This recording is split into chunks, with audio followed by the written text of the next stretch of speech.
السلام علیکم ورحمۃ اللہ وبرکاتہ۔ بسم اللہ الرحمن الرحیم۔ جب کربلا کا معرکہ ختم ہوا اور اہل بیت رضی اللہ عنہما کے باقی ماندہ خاندان جب یزید کے دربار میں پہنچے تو یزید نے ان کے ساتھ کیا سلوک کیا۔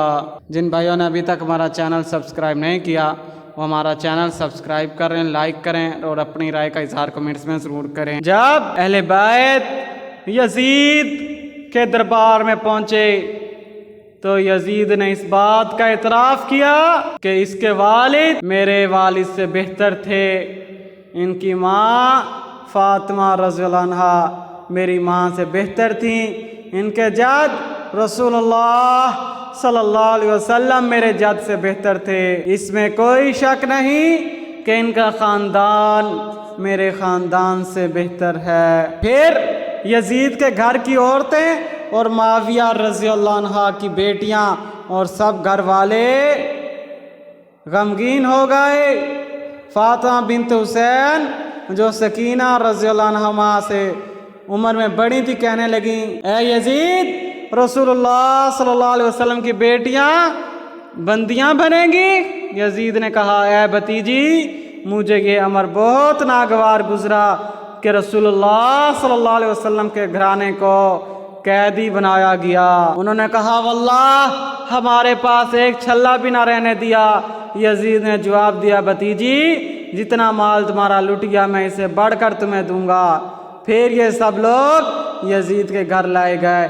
اس وقت یزید کے گھر کی کوئی عورت ایسی نہ تھی جو ان کے پاس نہ آئی ہو اور غم میں شریک نہ ہوئی ہو۔ اس کے بعد یزید نے کسی کو بھیجا کہ اہل حرم سے پوچھو کہ کیا کیا چیزیں لوٹ لی گئیں۔ جس بی بی نے جو کچھ بتایا اس کو دوگنا یزید نے دیا۔ سکینہ رضی اللہ عنہا کہتی ہیں، میں نے کسی افراد کو یزید سے بڑھ کر اچھا نہیں دیکھا۔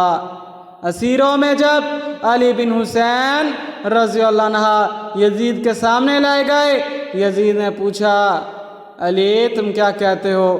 آپ نے جواب دیا، ما اصاب من مصیبت فی الارض ولا فی انفسکم الا فی کتاب من قبل ان نبرأها ان ذلک علی اللہ یسیر لکی لا تأسوا علی ما فاتکم ولا تفرحوا بما آتاکم واللہ لا يحب كل مختال فخور۔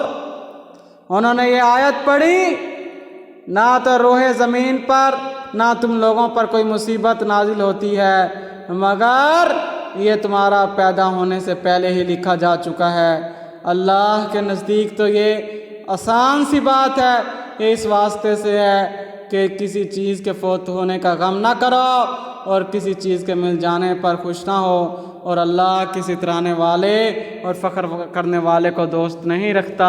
یزید کے سامنے یہ آیات پڑھی انہوں نے، اس کے بعد یزید نے ان لوگوں کے گھر یعنی کہ مدینہ منورہ روانہ کرنے کے لیے سامان مہیا کیا۔ یہ جو لوگ یزید کو برا بھلا کہتے ہیں کہ انہوں نے اہل بیت کے ساتھ اپنے دربار میں برا سلوک کیا، یہ انہی کی کتاب سے میں پڑھ کر آپ کو بتا رہا ہوں کہ یزید بن معاویہ رضی اللہ عنہ نے ان کے ساتھ حسن سلوک سے پیش آئے۔ اللہ تبارک و تعالی سچی اور کھری بات کرنے کی توفیق عطا فرمائے۔ تمام بھائی چینل کو ضرور سبسکرائب کریں۔ شکریہ۔